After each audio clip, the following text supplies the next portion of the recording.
Au nom du Père, du Fils et du Saint-Esprit, ainsi soit-il. Je voudrais aujourd'hui parler de la manière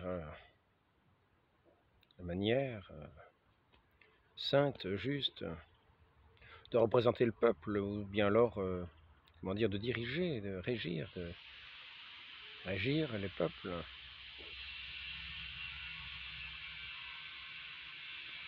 Pour cela, il y a différents éléments. Il y a il peut y avoir différentes échelles,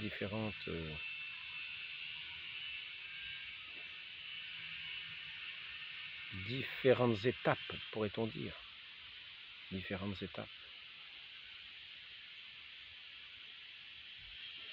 Du point de vue spirituel, qui n'est pas indifférent. Il appartient au peuple de recevoir ces paroles, cette parole spirituelle, cette parole de ces lois divines, de cette loi divine qui est principalement contenue dans cette loi d'amour, qui consiste à aimer Dieu par-dessus tout et son prochain comme soi-même. Son prochain comme soi-même. Aimer Dieu par-dessus tout, nous savons de la manière dont il s'est révélé, quelle manière il s'est révélé, comment il s'est révélé, et comment ce Dieu infini, ce Dieu de majesté, ce Dieu de gloire, ce Dieu éternel, ce Dieu qui est de toute éternité à toute éternité, comment ce Dieu qui est l'amour même, comment notre Dieu est venu révéler la grandeur de l'humanité, qui pouvait se trouver comme perdu devant cette grandeur, cette immensité de l'univers, cette immensité, cette force qui semble quasi infinie de cet univers, par exemple dans ces éléments déchaînés, ces tempêtes, ces feux, ces incendies, ces vagues mugissantes de la mer où nous semblons être devant comme des fétus de paille, comme des riens. Quand nous considérons toute l'immensité de cet univers jusque dans ces étoiles, il nous semble que nous sommes comme perdus, comme des petits points, des infimes poussières, et cependant, notre Dieu, ce régisseur de l'univers, ce créateur de l'univers, est venu se faire cette petite poussière d'humanité pour en révéler la grandeur. Comme ce trésor qu'un marchand va trouver dans un champ, et il va vendre tout ce qu'il a, pour trouver cette petite perle précieuse. Et cette petite perle précieuse qui est infiniment plus précieuse que l'univers entier. Cette petite perle précieuse qui veut être contenue dans nos âmes, qui veut rayonner, se diffuser dans nos cœurs, dans nos pensées, et qui veut se mettre en œuvre dans sa puissance divine infinie, dans tout cet univers pour l'animer, le mouvoir, le régir. Que ce soit l'amour qui soit notre loi, que ce soit l'amour qui est cette loi de Dieu, ce cœur de Dieu qui vienne régir l'univers au souffle tout puissant de son amour. Ce souffle créateur de ce Dieu créateur, de ce Dieu infini, qui est venu faire tout cet univers qui nous semble immense et qui vient habiter nos cœurs et nous faire agir par ce souffle qui est le sien, ce souffle créateur, afin que nous vivions dans cet univers comme des enfants de lumière, que nous agissions afin d'être régis, de régir toutes choses selon ces lois divines. dans le respect de notre Dieu, dans toutes ses lois divines, dans le respect de cette création qui est comme un chant à notre Dieu. Ainsi, nous devons entrer à l'écoute de ce Dieu. C'est là toute la vie des sociétés. Et nous ne pouvons pas concevoir une société qui rejetterait son Dieu, car ce serait un non-sens, un anéantissement de la société elle-même. Ainsi, tous ces prophètes de malheur, non pas comme elles les entendaient dans l'ancien temps, qui disaient « convertissez-vous », bien alors c'est le châtiment, effectivement, c'est ce que nous pouvons dire aujourd'hui. Si nous ne nous convertissons pas, si nous ne faisons pas pénitence, nous périrons tous. Faisons pénitence devant cette grandeur infinie de Dieu, devant cet amour infini de Dieu. Reconnaissons notre péché, reconnaissons que nous vivons si peu de cette loi d'amour, de ce souffle divin de notre Dieu, de ce souffle tout-puissant de notre Dieu. Reconnaissons notre misère, entrons dans cette pénitence, que ce soit là le cœur de toute notre vie, de toutes nos sociétés, et non pas un titre particulier. Nous verrons là qu'il y aura des éléments, nous verrons là qu'il y aura des ouvriers d'iniquité qui souffleront le vent de la destruction, le vent de la mort. Mais résistons, résistons, résistons à ces paroles de mort, car notre Seigneur est venu nous donner sa vie au prix de sa vie donnée sur la croix. Donc résistons avec cette force de la croix, cette force de ce sacrifice de notre Dieu qui est venu se donner pour nous, qui a souffert sa passion. Et ne nous laissons pas anéantir, ne nous laissons pas insulter par toutes ces voix de ténèbres qui viennent, nous le voyons bien, enténébrer l'univers, transformer tout ce que ce souffle d'amour rendait dans sa beauté pour le rendre en laideur. Comme nous voyons, nous avons par le passé appelé les arts les beaux-arts. Maintenant, il faudrait presque que nous les appelions les lézards. Tous ces arts informes, tous ces arts difformes qui viennent enlaidir toutes les cités, toutes ces architectures, tout ce souffle de l'impiété qui répand ces œuvres d'impiété qui n'ont aucune beauté, qui détruisent les esprits. Ainsi donc, nous devons bien considérer qu'il y a cette nécessité, c'est une nécessité. Ce n'est pas une loi légaliste, c'est une nécessité humaine d'ouvrir notre oreille à cette parole divine, à cette révélation de ce Dieu qui s'est fait si proche, qu'il s'est fait l'un de nôtres, pour nous faire entendre sa parole, nous qui étions des sourds à ce souffle divin. Les prophètes ont annoncé, les prophètes déjà nous parlaient de cette dignité de l'homme, de ce sens de la justice de Dieu, de ce sens de cette grandeur de Dieu, de cet amour infini de Dieu, dont nous étions si peu dignes. Il nous demandait de bâtir un temple de la paix. David, ce grand roi, était indigne de bâtir ce temple. Nous devons nous construire ce temple dans nos cœurs, ce temple de la paix, en posant des actes de paix, des paroles de paix, des paroles d'amour, afin que cette louange de notre Dieu d'amour puisse résonner dans nos cœurs, dans nos âmes, comme dans ces temples saints qu'il nous faut bâtir. Nous coopérons, ce n'est pas nous qui bâtissons. Ces temples ne sont pas faits de main d'homme, c'est notre Dieu qui vient agir en nous pour autant que nous le laissons entrer, pour autant que nous le laissons, que nous l'écoutions, que nous écoutions son divin Fils, ce Verbe éternel. Le Verbe éternel qui vient parler à nos intelligences afin de libérer nos cœurs à l'amour, pour le laisser entrer dans nos cœurs, afin que nous puissions agir, irriguer tout notre être, comme à travers ces veines, comme toute une circulation de l'amour qui vient irriguer de par le cœur, qui a reçu ce cœur de Dieu, en être irrigué et en diffuser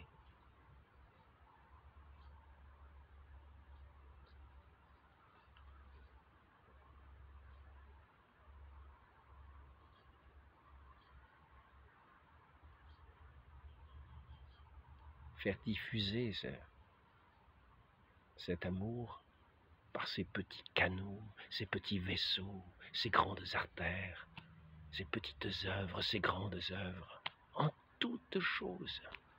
Ainsi, le deuxième échelon, c'est quand celui qui est à la tête de l'État vient faire en sorte de régir, de tout ordonner.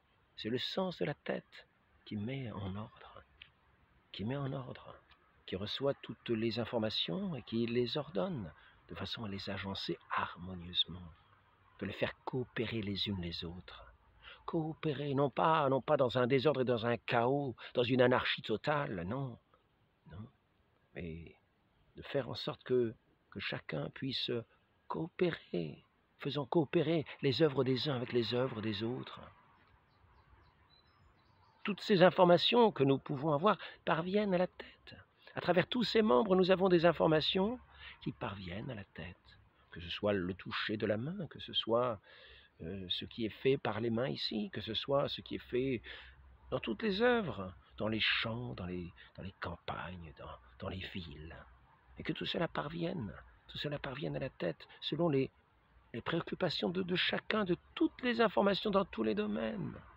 Que cela parvienne à la tête et que toutes ces informations puissent être de cette connaissance de celui qui est chargé de régir, de le faire selon cette loi de l'amour, dans cet ordre de l'amour, dans cet ordre divin, pour coopérer, pour faire grandir, pour faire croître, donner toujours davantage la croissance à la vie comme une louange,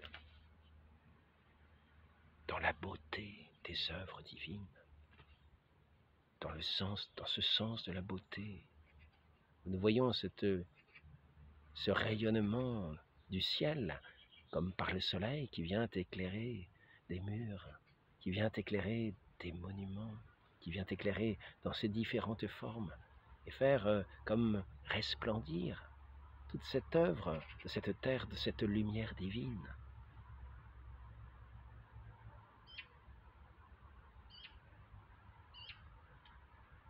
Nos cœurs qui s'ouvrent à la beauté s'ouvrent aussi à ce sens de la dignité de l'homme, en toute chose,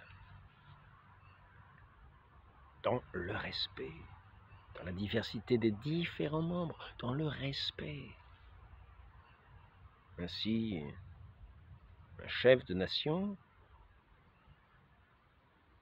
fera en sorte que son pays sera en bonne relation, en bonne entente avec les autres nations, les autres pays, dans un sens de justice, dans un sens d'équité, c'est-à-dire dans le respect de cette loi divine de l'amour, non pas dans le mépris de ces créatures, dans cette ressemblance et cette image qui porte cette image de Dieu, dans le respect de ces créatures qui sont comme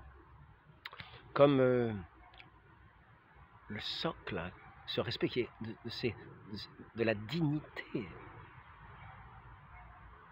de chaque homme, de ces sociétés qui sont à la mesure de Dieu en étant à la mesure de l'homme. Ce que vous aurez fait au prochain, c'est à moi que vous l'aurez fait. Ainsi, toutes les lois de la société rendent honneur à Dieu autant qu'elles respectent la dignité de l'homme. Et toutes les lois de ces sociétés sont une insulte à Dieu autant qu'elles sont une insulte à la dignité de l'homme. C'est ainsi que cette dignité doit être révélée par le respect dans les lois, dans toutes les lois, et que nous voyons ainsi la grandeur humaine, l'invitation à nous porter à respect les uns aux autres. Voyons quel respect cette société porte à l'humanité. Elle invite chacun à considérer ce respect, à respecter le prochain, à l'aimer de cet amour qui nous dépasse. Et ainsi, si nous savons faire en nous ce temple de Dieu, ce temple de la paix, Nous porterons cette paix. Nous porterons cette paix dans ce respect du prochain. Nous serons des ouvriers de cette paix à notre échelle. Nous n'aurons pas besoin d'un gouvernement pour faire des œuvres bien faites. Nous n'aurons pas besoin de l'œil d'une caméra pour surveiller chaque action que nous ferons. Non. Si nous bâtissons, si nous coopérons à faire ce temple, cette œuvre de Dieu, ce temple de Dieu en nous, ce temple de la sagesse, eh bien, ce n'est pas trop demandé. Ce n'est pas trop demandé. Et sinon, si nous n'en sommes pas capables, il faudra bien que celui qui régit les sociétés prenne les mesures afin de réprimer ceux qui n'auraient pas bâti ce temple de la paix, qui serait une insulte à la dignité de l'homme de certaines manières, soit par le vol, soit par l'insulte, soit par le meurtre, de toutes les manières possibles.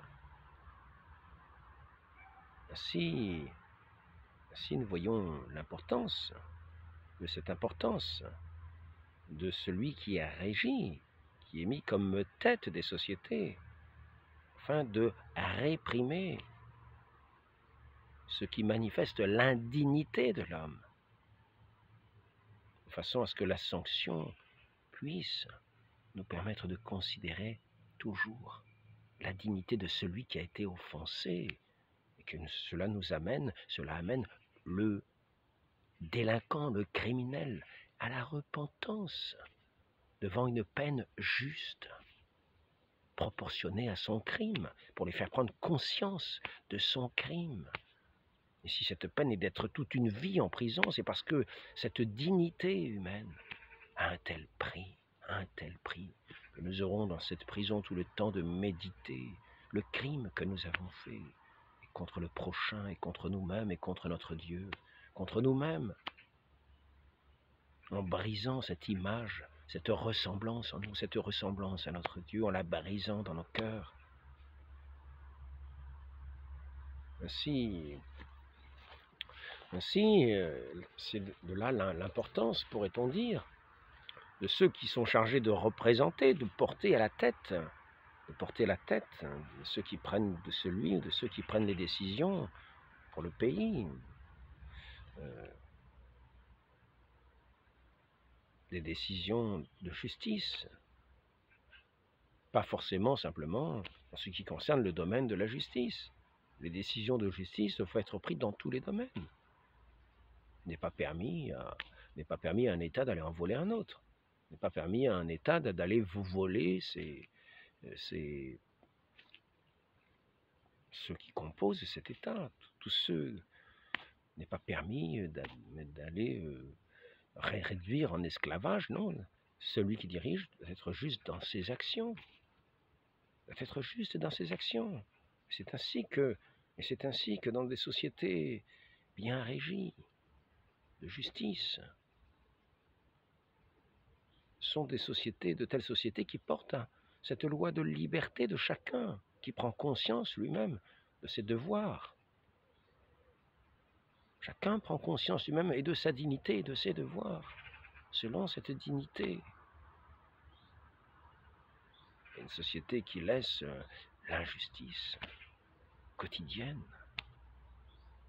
blesse l'image de l'humanité, de cette dignité de l'homme, et ne l'invite pas ni à la repentance, ni à sa correction, ni à la liberté, mais toujours à un esclavage de l'indignité. Il ne permet pas d'entrer dans cette écoute de son Créateur, étant engoncé dans cette vie de désolation, de péché, d'injustice quotidienne, de mépris quotidien de toutes choses et de chacun et de soi-même. Donc, afin que cette tête cette tête de l'État, ce régisseur des États, ce roi, ce chef, éventuellement ce président, éventuellement, doit être bien informé. Et comment peut-il être bien informé? Par des représentants, de ceux qui vont être comme une délégation de tous ceux qui, dans telle partie de ce royaume, de cet État,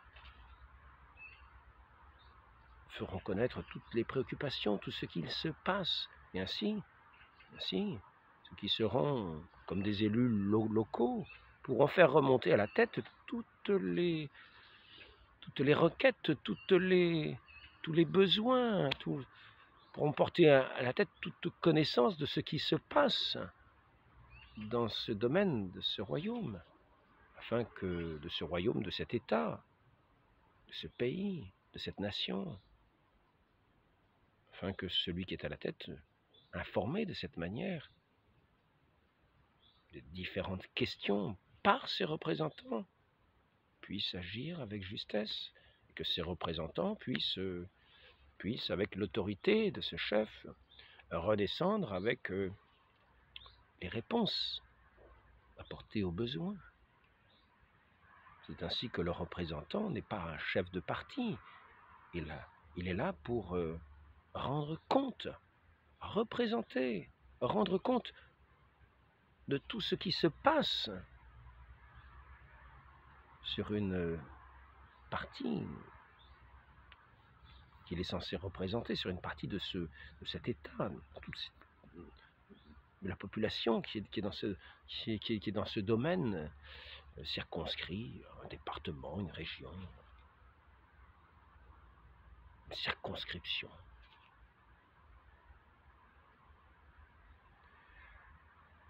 Si les représentants ne sont pas des chefs de parti, ce ne sont pas des chefs d'idéologie, non, ce sont des gens qui viennent représenter le peuple. Et c'est pour cela que nous avons vu par le passé, même dans des royaumes, des gens qui étaient toujours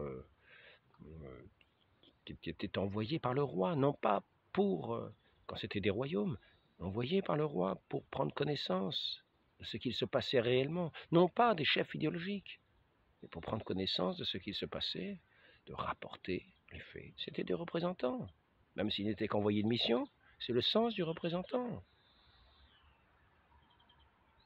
Il ne s'agit pas de vouloir bouleverser un monde pour mettre un autre ordre là où régnait une harmonie ou l'harmonie, ou la justice, pour mettre autre chose, d'autres lois, qui viendraient bouleverser toute l'humanité, toute la considération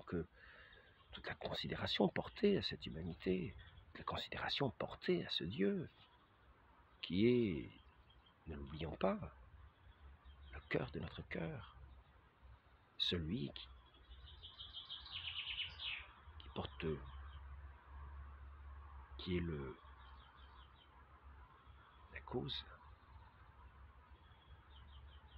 de notre dignité, qui contient en lui la dignité de ces créatures qui sont faites à son image pour être à sa ressemblance, avoir part à son amour éternel, inaltérable, cet amour unique qui se communique de cœur en cœur. Donc n'imaginons pas qu'avec des idéologies d'injustice pour rétablir des choses qui ne seraient jamais rétablies, qui seraient toujours un combat contre des catégories de personnes, des classes de personnes, toujours inventées, toujours nouvelles, qui quelquefois n'ont aucun sens, par des jalousies mises en principe. Chacun est effectivement dans sa différence, dans une égalité, dans la dignité devant Dieu. Mais une inégalité effective, chacun est différent. Pas une égalité physique, une égalité matérielle, une égalité de richesse, une égalité d'intelligence, ce n'est pas ça. Mais c'est une égale dignité devant notre Dieu, de par la divinité, de par la grandeur de notre Dieu qui nous crée à son image, pour être à sa ressemblance, vivre de cette perle précieuse et inestimable qui a plus de prix que l'univers entier, qui dépasse toutes nos conditions, toutes nos richesses.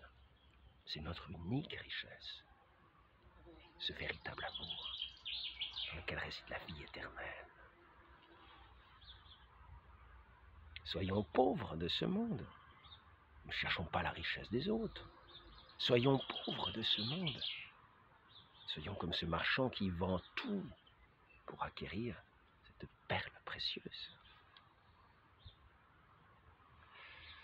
Ainsi, ces ordres nouveaux qui veulent se faire sur les rapports d'argent, le capital. Quand je dis le capital, c'est ceux qui mettent leur espérance dans l'argent, mais c'est aussi ceux qui luttent contre le capital. Ce ne sont pas des choses qui existent. Ce ne sont pas des rapports de classe.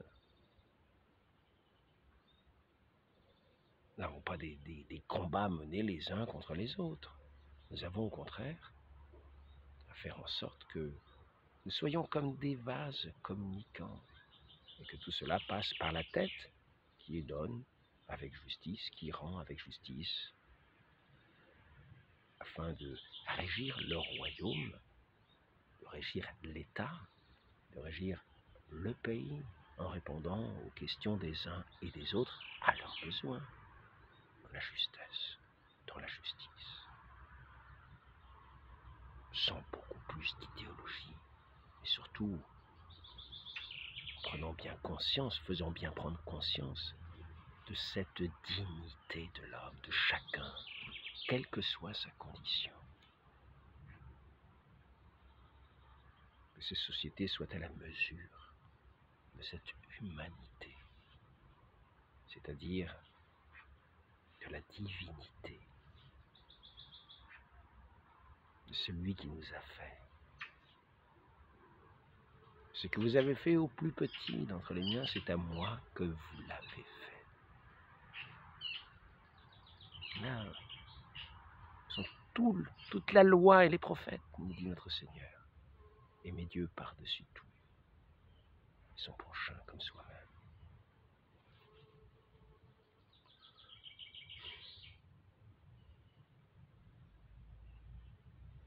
Nous ne sommes pas des chefs de parti, des chefs de secte, des chefs de... Non.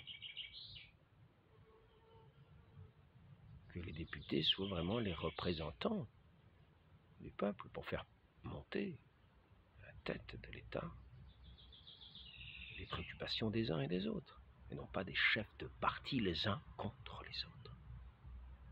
Ah, nous avons plus de voix qu'eux, donc nous allons mettre notre programme contre les autres, qu'il faut anéantir, bien sûr. Oui. Parce que nous sommes plus nombreux, il faut anéantir les autres. Il faut que les autres ne soient pas du tout écoutés. Mais ce n'est pas du tout le sens de l'État qui est un État équitable, d'un État dans le sens de l'État, ni chrétien, c'est insensé. De raisonner, de penser, d'avoir de telles pensées, est insensé.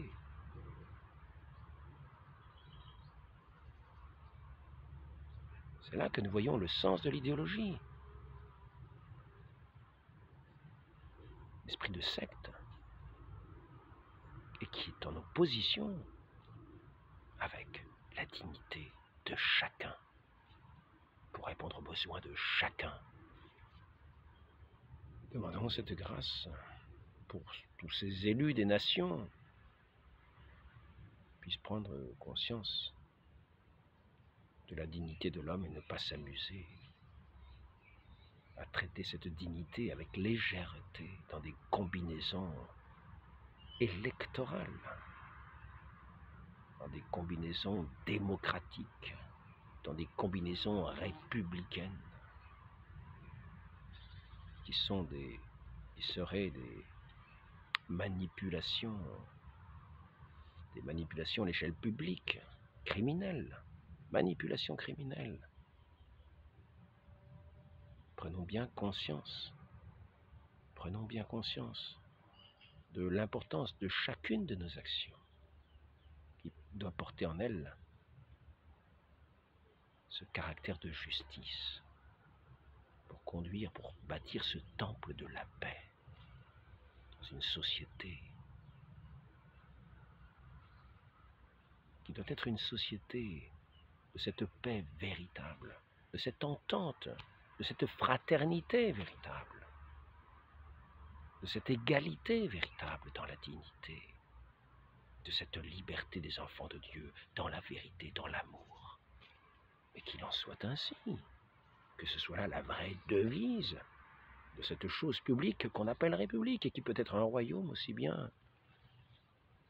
Mais n'oublions pas pour cela la parole divine, la sagesse éternelle.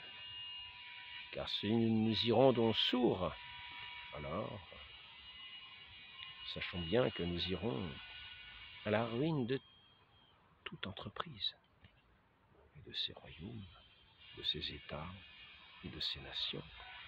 Marie conçue sans péché, priez pour nous, priez pour tous ceux qui dirigent les États, les pays, les nations, afin qu'ils n'oublient pas cette voix de Dieu qui vient régir nos cœurs, de celui qui est véritablement le roi des rois, de toute l'humanité, de toutes les nations. Ainsi soit-il, au nom du Père et du Fils et du Saint-Esprit, ainsi soit-il.